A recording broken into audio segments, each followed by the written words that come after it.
Bienvenue sur cette vidéo qui va traiter de la proportion pour mes élèves de 4e. Donc je vous invite à vous munir de vos feuilles que je vous ai données en classe et de le remplir au fur et à mesure de la vidéo. N'hésitez pas à noter les questions éventuelles que vous pourriez me poser quand on va se retrouver lors de notre prochaine séance. Grandeur proportionnelle.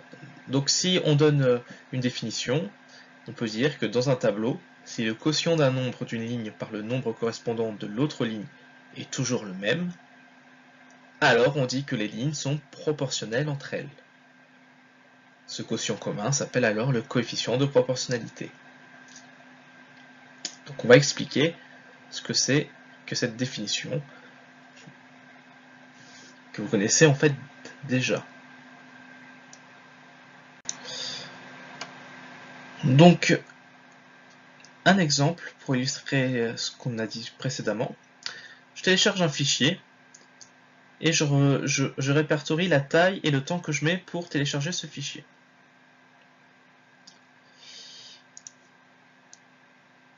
Alors, vous voyez que par exemple, en 15 secondes, je télécharge un fichier de 375 émos. Et qu'en 90 secondes, je télécharge un fichier de 22,5 émos. Voilà. Bon, est-ce que on peut dire que ce tableau est proportionnel? Alors, si on se réfère à ce qu'on a dit tout à l'heure, eh bien, le quotient de chacune de mes colonnes, ici, doit donner le même résultat. On doit avoir le même quotient à chaque fois. Donc, on va vérifier ça ensemble. Donc, j'ai fait 375 divisé par 15. Ensuite, j'ai fait 7,5 sur 30. Ensuite, j'ai fait 15 sur 60. Et enfin, j'ai fait 22,5 sur 90. Et on voit qu'à chaque fois, en calculant ces quotients, je trouve 0,25. Donc, sur l'ensemble de mon tableau, le quotient est toujours le même.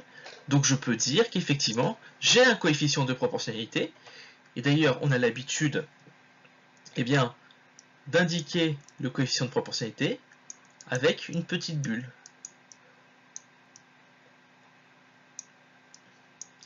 Hop, voilà. Bon, alors tous ces quotients sont égaux, donc pour ce téléchargement, la taille enregistrée est bien proportionnelle au temps, et le coefficient de proportionnalité est bien 0,25.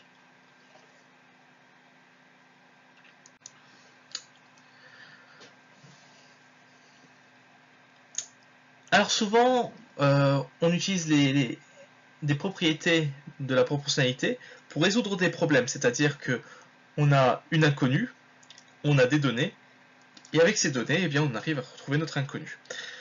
Donc on imagine une situation un peu générique, un peu générale, soit A, B et C qui sont trois nombres, qui sont connus, donc vous pouvez remplacer A, B et C par 1, 2, 3, des nombres à virgule, ce que vous voulez, même des fractions, et X est un nombre inconnu.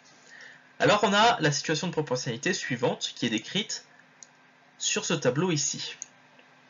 Alors l'année dernière, quand vous étiez en 5e, vous aviez peut-être l'habitude de voir des tableaux avec une case vide ou un point d'interrogation pour dire il faut trouver comment remplir cette case.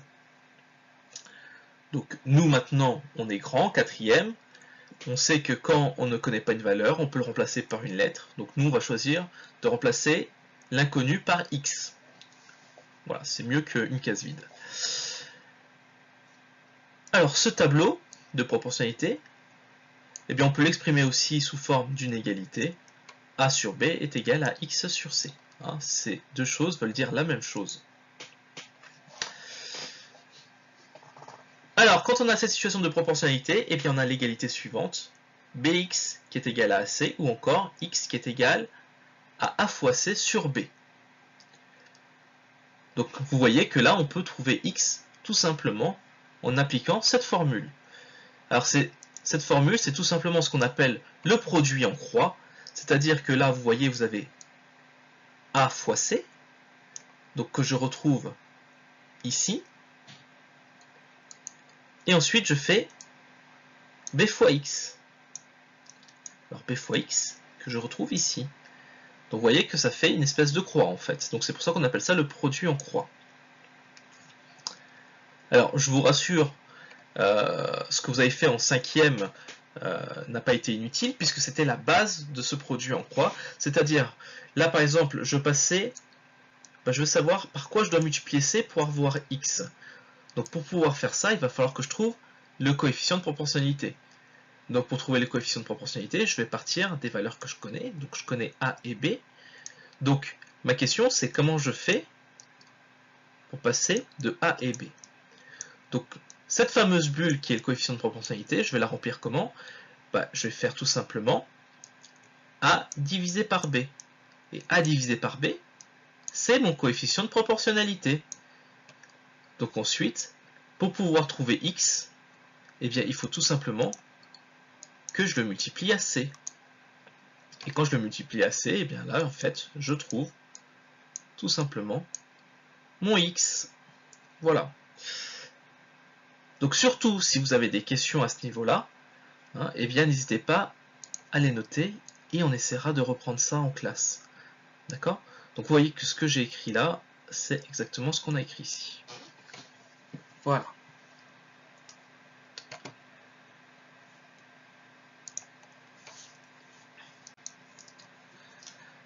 Alors un exemple de comment on applique cette formule. Donc vous voyez que j'ai bien mes 3 valeurs connues. Tout à l'heure on les avait appelées A, B et C. Et vous voyez que j'ai X que je ne connais pas. Donc on reprend l'exemple de tout à l'heure. On a téléchargé un fichier de 25 émo. Et je veux savoir combien de temps il va falloir pour pouvoir télécharger ce fichier. Alors, tout simplement j'applique mon produit en croix.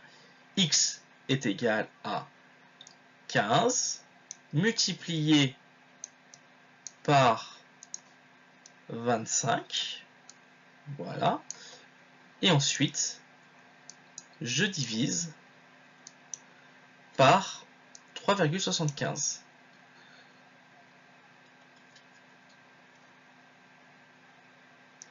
Et donc ensuite je fais les calculs, tout simplement, de multiplication, de division, et je trouve mon résultat. Ici je trouve 100.